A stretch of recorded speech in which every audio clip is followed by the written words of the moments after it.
Chapter 4. Unexpected Connection. As we waited, we tried to keep the creature calm. It seemed pretty chill, but every now and then it would make this low growling noise that sent shivers down my spine. "Do you think it's dangerous?" Aya asked, her eyes never leaving the creature. "I don't know," I said. "It doesn't seem aggressive, but who knows what it's capable of." We decided to pass the time by doing some research. I pulled out my laptop and started Googling. We found a bunch of articles about strange animal sightings and theories about cryptids, mythical creatures that people swear they've seen but no one can prove exist. "Dude, what if this is like some undiscovered species?" I said, my excitement growing. "That would be insane," Ina replied, "but also kinda cool." As we kept reading, the creature seemed to relax more. It even started making this purring sound, which was weirdly comforting. "Oh, this is officially the craziest night of my life," Ina said, laughing. "Same," I said. "But hey, at least we have a good story to tell." Chapter 5. Help arrives. Finally, there was a knock on the door. We both jumped up and ran to answer it. A woman in a wildlife rescue uniform stood there, looking around with curiosity. "Hi, I'm Claire. You guys called about a strange animal?" she said, raising an eyebrow. "Yeah, it's in the garage," I said, leading her to the back. When Claire saw the creature, her eyes widened. "Wow, I've never seen anything like this before." "Right? It's wild," Ina said. Claire crouched down and examined the creature closely. She took out a small flashlight and checked its eyes, ears, and fur. "It's definitely not something native to this area," she said, "but it seems healthy enough. You said you found it last night?" "Yeah, it kinda came out of nowhere," I said. "Well, we'll take it back to our facility and run some tests," Claire said. "In the meantime, you guys did a great job taking care of it." "Thanks," Ina said, smiling. Claire carefully lifted the creature into a carrier and headed out. We both watched her go, feeling a mix of relief and curiosity. Chapter 6. The Aftermath. With the creature gone, the house felt weirdly quiet. Ina and I spent the rest of the day talking about everything that had happened and what might come next. We kept our phones closed, waiting for any updates from Claire. That evening, I got a call from her. "Hey, I wanted to thank you guys again for finding the creature. We're still not sure what it is, but we'll keep you posted." "No problem," I said. "Just let us know if you find out anything."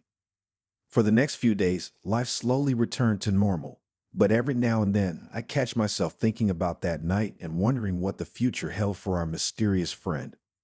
Ina and I promised to stay in touch with Claire and help out if needed. We had stumbled into something incredible, and even though we didn't have all the answers, we knew we were part of something bigger than ourselves. And that was pretty cool. Chapter 1. The Encounter. It was one of those epic summer nights where the heat still lingers in the air, and everything feels like it's on pause. Me and my bestie, Ina, were cruising back home on our bikes after hitting up the latest pop-up food truck downtown. My bike had this sick new LED setup that made it look like a friggin' spaceship, while Ina's was this old-school BMX that could still tear it up. "Yo, that taco was lit," Ina said, licking the last bit of salsa off her fingers. "For real, best one I've had all summer," I replied, adjusting my helmet as we sped down the empty street. Suddenly, there was this loud noise, KOLLL, that echoed through the night, making both of us slam on our brakes. I looked around, my heart racing. "My bike," Ina shouted. Her front tire had hit something, and she nearly flew over the handlebars. I skidded to a stop beside her. "What do we do now? We can't just leave it out here." "Yeah, but it's probably too late to call anyone," Ina said, her voice wavering a bit. We both stared into the darkness, trying to figure out what the heck just happened. There was this weird shape on the ground, and it kind of looked like an animal. Was it a dog? Fox? Some big coyote?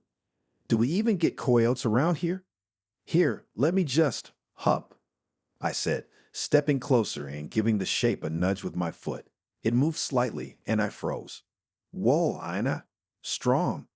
"Ah, you got it?" Ina asked, her eyes wide. "Yeah, it's fine. Is your bike okay?" "It should be fine," Ina said, still staring at the creature. "Let's just get back to your place." Chapter 2. The Unexpected Guest. We carefully picked up the animal, and it was heavier than it looked. Ina's muscles flexed as she lifted it, and I couldn't help but be impressed. We made our way back to my house, trying to keep our footsteps as quiet as possible. The last thing we needed was to wake up my parents. When we finally got inside, we laid the creature on a blanket in the garage. Now that we had better light, we could see it more clearly. It was like nothing I'd ever seen before. It had this sleek, dark fur and eyes that seemed to glow even though they were closed. "Oh, so it's resting, I think," Ina said, crouching down beside it. "I definitely heard a heartbeat," I added, leaning in to listen again. "You can hear that?" "Cool." "Yeah, I got good ears, I guess," I said with a shrug. We both sat there for a minute, just watching it breathe. It was weirdly calming. "In the morning, we'll call someone. Animal control? Wildlife rescue?" "Both?" I suggested.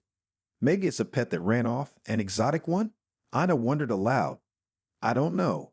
It's not uncommon for things to come out during the full moon." "Wait, seriously?"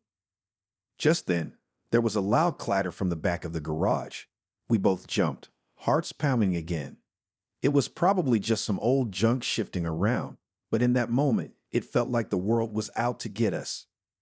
Chapter 3. The Mystery Unfolds. Morning came way too quickly.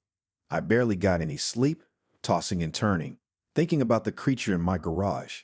I texted Ina as soon as I woke up. "Yo, you up?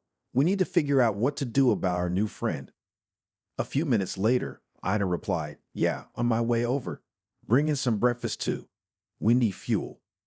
Ina showed up with a bag of donuts and 2 iced coffees. We went straight to the garage, and to our surprise, the creature was awake. It looked at us with those glowing eyes, and for a second, I felt like it was trying to communicate. "Oh, this is officially weird," I said, taking a sip of my coffee. "Agreed," Ina said, handing me a donut. "So, who do we call first?"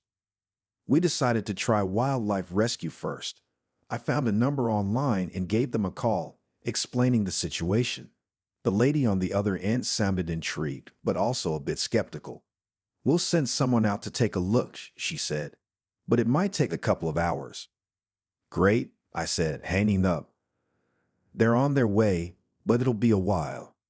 "Cool. Gives us time to figure out what the heck this thing is," Ina said, sitting down cross-legged in front of the creature.